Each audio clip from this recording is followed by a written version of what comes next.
ការស្រាវជ្រាវដើម្បីឲ្យដឹងថាតើខ្លួនយើងនឹងមានស្ថានភាពឆ្អឹងស្ពោតឆ្អឹងរបស់យើងពុកឬក៏ឆ្អឹងរបស់យើងធម្មតាម៉ាស៊ីននេះគឺយើងអាច scan មើលឆ្អឹងរបស់យើងទូទាំងខ្លួនទាំងមូលតែម្ដងគឺដោយគ្រាន់តែយើងដាក់កែងជើងចូលទៅ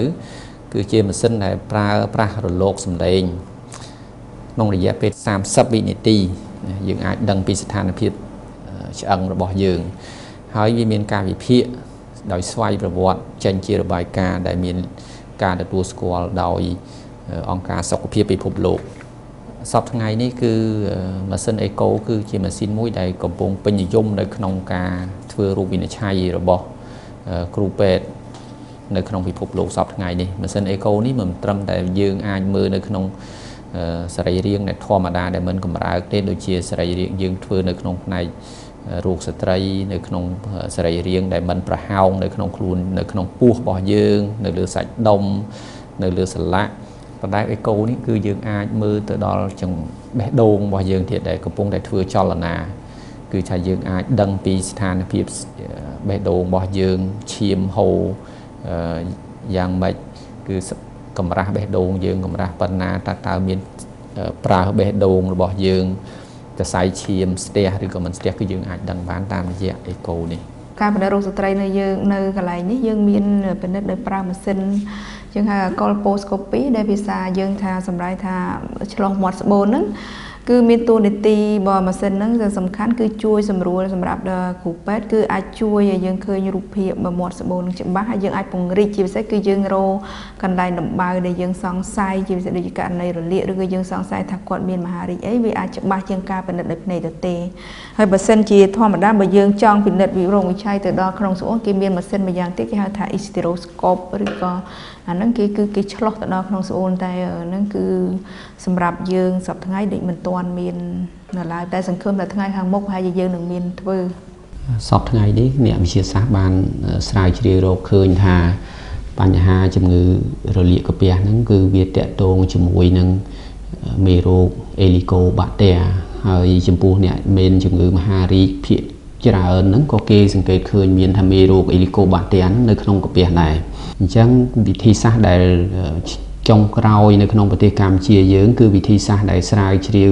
មានសុក្រិតភាពខ្ពស់ជាងគេបំផុតនៅក្នុងការរកមើលមេរោគ Helicobacter ហ្នឹងគឺការធ្វើតេស្តតាមដង្ហើមរបស់អ្នកជំងឺនៅពេលដែលអ្នកជំងឺកំពុងតែមានរលាកកាពះអញ្ចឹងគេការធ្វើតេស្តដង្ហើមហ្នឹងគឺគេធ្វើតេស្តយ៉ាងម៉េចនៅក្នុងហ្នឹងគឺគេលេបកាបូនអ៊ីសូតូបលេខ14គឺជា C14 គឺជាបច្ចេកវិទ្យាជាវិធីសាស្ត្រចុងក្រោយគេបំផុតហ្នឹងកាបូន C14 យើងលេខទៅហើយនៅពេលហ្នឹងគឺក្នុងរយៈពេល10នាទីក្រោយមកអ្នកជំងឺមេរោគជាតិកាបូនអ៊ីសូតូបហ្នឹងវាទៅចាប់មេរោគនៅក្នុងកាពះហ្នឹងហើយវាចូលទៅក្នុងឈាមហើយវាចេញមកវិញតាមដង្ហើមនៅពេលហ្នឹងគឺអ្នកជំងឺគឺអាចផ្លុំជាតិអាល់កាឡាំងហ្នឹងផ្លុំរយៈពេល3នាទីគឺថានៅពេលហ្នឹងកាបូនហ្នឹងចូលទៅជាប់វាអាចចាប់យកមេរោគនៅក្នុងកាពះដែលចេញពីកាពះរបស់យើងចូលមកក្នុងហ្នឹងហើយយើងដាក់ចូលទៅក្នុងម៉ាស៊ីនក្នុងរយៈពេលតែ5នាទីយើងដាក់ចូលទៅក្នុងម៉ាស៊ីន5នាទីម៉ាស៊ីនហ្នឹងគឺអាចដឹងថាមានមេរោគនៅក្នុងកាពះឬក៏យើងក៏អត់ហើយវិធីសាស្ត្រហ្នឹងគឺសុក្រិតភាពរហូតដល់ 99% នៅក្នុងការស្រាវជ្រាវបើប្រៀបធៀបជាមួយនឹងវិធីសាស្ត្រផ្សេងទៀតគឺសុក្រិតភាពទាបជាងលើកលែងតែមានការសោកសងដើម្បីឆ្លោះមើលការសោកគាត់ឯងទៅយោឆ្លោះហើយច្រឹបសាច់យកទៅមើលគឺថាសុក្រិតភាពគឺថានោះវាមានការឈឺចាប់ប៉ុន្តែចំពោះការប្រើប្រាស់វិធីសាស្ត្រនេះគ្មានការឈឺចាប់គ្មានផលរំខានគ្មានរយៈពេលគឺរហ័សគឺបានលទ្ធផលភ្លាមដើម្បីឲ្យច្បាស់ហ្នឹងយើងធ្វើការបង្ហាញពីការរបៀបធ្វើតេស្តជាក់ស្ដែងទៅលើអ្នកជំងឺតែម្ដងអញ្ចឹងយើងចាប់អ្នកជំងឺលេបថ្នាំ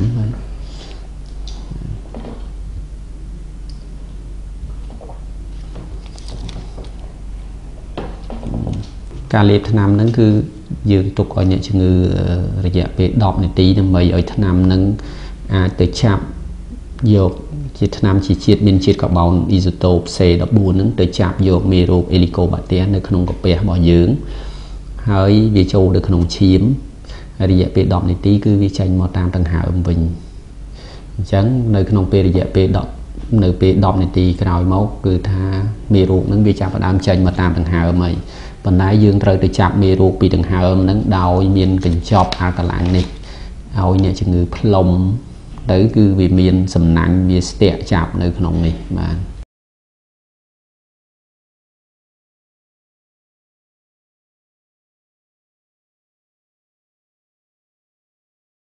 ដូច្នេះមេរោគវានៅក្នុងសំណាញ់ដែលជាតិអាល់កាឡាំងនៅក្នុងនេះហើយប៉ុន្តែយើងត្រូវយកទៅដាក់នៅក្នុងម៉ាស៊ីនដើម្បីឲ្យម៉ាស៊ីនអានមើលមេរោគនៅក្នុងហ្នឹង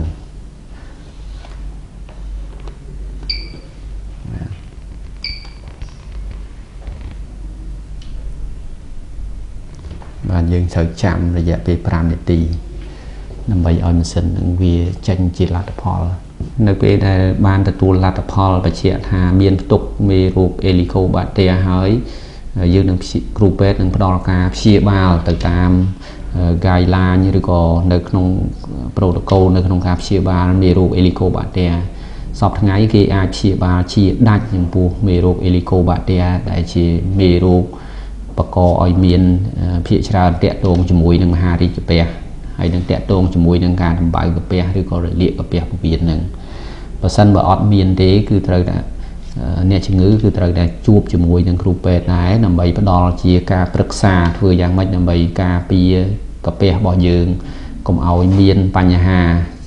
កើតឡើងជាញឹកញាប់សម្រាប់ទៅថ្ងៃមុខប្រិយមិត្តទស្សនិកជនជាទីគោរពនិងជាទីមេត្រីអំបញ្ញមិញនេះលោកអ្នកទើបតែបានទស្សនានៅបទបង្ហាញដោយបង្ហាញជូនដោយលោកវិជ្ជបណ្ឌិតសុខសរឿនដែលយើងផ្ដោតសំខាន់ទៅលើប្រធានបទសុខភាពរបស់ស្ត្រីដើម្បីឲ្យប្រតិបត្តិជាងនេះទៅទៀតនាងខ្ញុំសូមក្រុមអញ្ជើញលោកអ្នកទស្សនាបទសម្ភាសន៍ជាមួយនឹងលោកវិជ្ជបណ្ឌិតជាបន្តទៀតចាលោកវិជ្ជបណ្ឌិតអំបញ្ញមិញនេះនាងខ្ញុំក៏បានទស្សនាការបទបង្ហាញរបស់លោកវិជ្ជបណ្ឌិតដែលយើងផ្ដោតសំខាន់ទៅលើសុខភាពរបស់ស្ត្រីយើងបានដឹងហើយថាគឺមានផលប៉ះពាល់ជាច្រើនទៅលើបញ្ហាស្ត្រីតើនៅពេលដែលស្ត្រីអស់រដូវតើស្ត្រីប្រឈមមុខជាមួយនឹងបញ្ហាអ្វីខ្លះដែរបាទបញ្ហានេះគឺជាបញ្ហាដែលស្ត្រីគ្រប់រូបជៀសមិនផុតពេលដែលគាត់ឈានដល់អាយុចន្លោះពី45ឆ្នាំទៅ50ឆ្នាំហ្នឹងគឺដោយសារកសោមពងគាត់នឹងធ្វើការមិនបានពេញលេញឬក៏ពេលនោះកសោមពងគាត់នឹងគឺលែងធ្វើការពេលនោះស្ត្រីនឹងលែងមានអរម៉ូនទៀតហើយដូច្នេះគាត់នឹងប្រឈមមុខនឹងបញ្ហាមួយចំនួន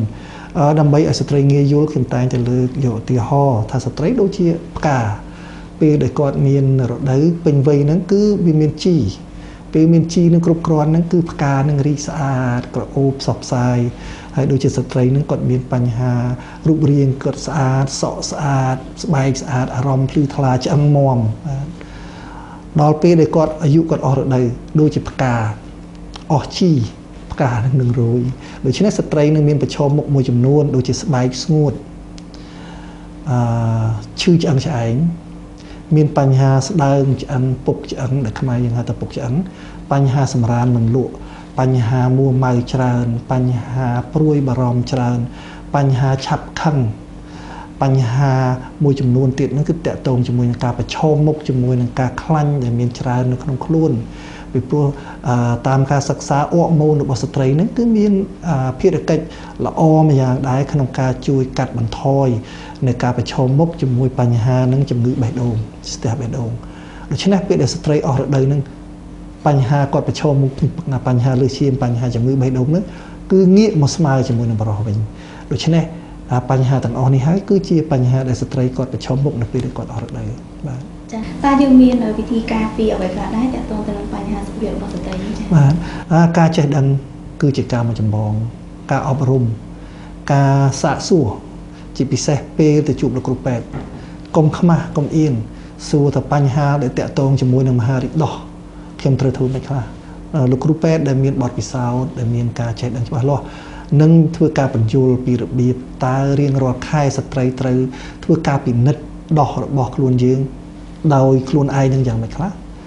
បញ្ហាដែលតាក់ទងជាមួយនឹងបញ្ហាជំងឺមហារីកស្បូនជំងឺមហារីកមាត់ស្បូនជំងឺរដូវមិនទៀងជំងឺបញ្ហាអស់រដូវបញ្ហាដែលតាក់ទងជាមួយនឹងឆ្អឹងយើងត្រូវសួរលោកគ្រូពេទ្យយើងត្រូវធ្វើការស្រាវជ្រាវ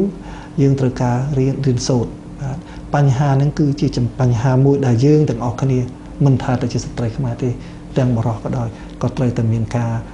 ខំរៀនសូត្រស្រាវជ្រាវដើម្បីឲ្យបានសុខភាពល្អបាទចាសូមអរគុណនៅប្រសាសន៍របស់លោកវិជ្ជបណ្ឌិតនិងសូមអរគុណដែលលោកវិជ្ជបណ្ឌិតបានចំណាយពេលវេលាចូលរួមនៅក្នុងកម្មវិធីសុខភាពខ្ញុំហើយបានចែករំលែកនៅបទពិសោធន៍ជាពិសេសដំបូងមានសុខភាពល្អៗជាច្រើនជូនទៅដល់បងស្ត្រីដើម្បីឲ្យបានស្វែងយល់ទាក់ទងទៅនឹងបញ្ហាសុខភាពស្ត្រីប្រិយមិត្តទូទស្សនិកជនជាទីគោរពនិងជាទីមេត្រីកម្មវិធីរបស់យើងបានឈានចូលមកដល់ទីបញ្ចប់សន្យាថានៅសប្តាហ៍ក្រោយនឹងលើកយកនៅប្រធានបទដែលមានអត្ថប្រយោជន៍បែបនេះជូនទៅដល់លោកអ្នកបានទស្សនាស្វែងយល់ជាបន្តទៀតនៅពេលនេះនាងខ្ញុំរចនានិងលោកវិជ្ជបណ្ឌិតសុខសារឿនសូមអរគុណសូមគោរពលា